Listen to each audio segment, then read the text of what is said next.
An accidental discovery several centuries later became a real sensation. Alfred's Jewel languished for a long time and completely undeservedly in the treasuries, but hundreds of years later, justice prevailed. The small-sized piece of jewelry was found in the 17th century in North Petherton.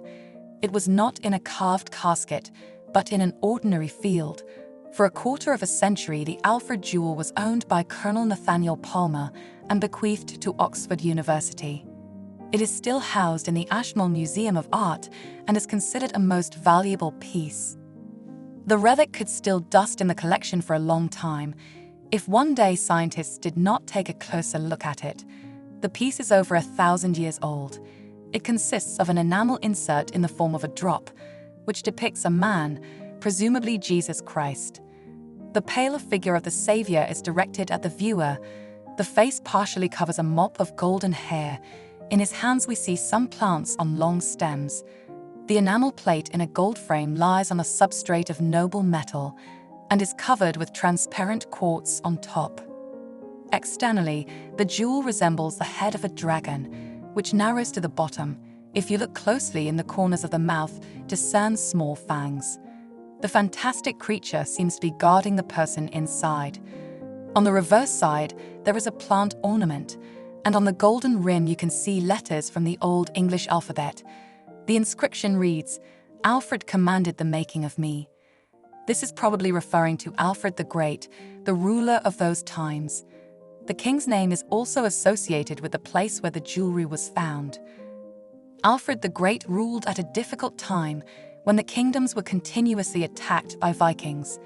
He spent many years on the run, hiding from pursuers and recruiting his own army.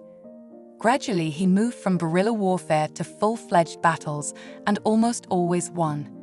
The king strengthened his army, built fortresses, and defended the conquered territories. It is not known for certain what the jewel was used for. It has a small socket at the bottom, into which a pointer or any other similar object could have been inserted. Alfred was described by his contemporaries as a very learned and wise man. He studied Latin and personally translated a huge number of books, both ecclesiastical and philosophical. Alfred cared not only about his own education, but also tried to educate his people. The king created educational programs for different segments of the population, by which ordinary people learned literacy.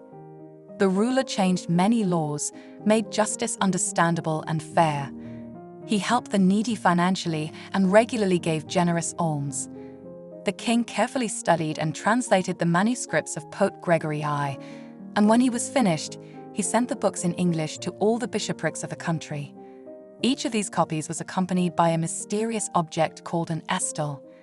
In the preface to the books, Alfred wrote that he was proud of his work and was pleased to present the books to the bishops' pulpits. He enclosed an Astel in each copy and commanded that they be kept in the cathedral and never taken out. Scientists believe that under the mysterious name Astel lies a found masterpiece of jewelry art. It could serve as a pointer or a bookmark, which was used to turn pages and follow the lines. Later, several more similar things were found, but not so elegant. It is difficult to overestimate their historical value. For a long time, scientists were sure that until the 11th century, the decorative art of the Anglo-Saxons developed slowly, and the jewelry turned out to be rather crude.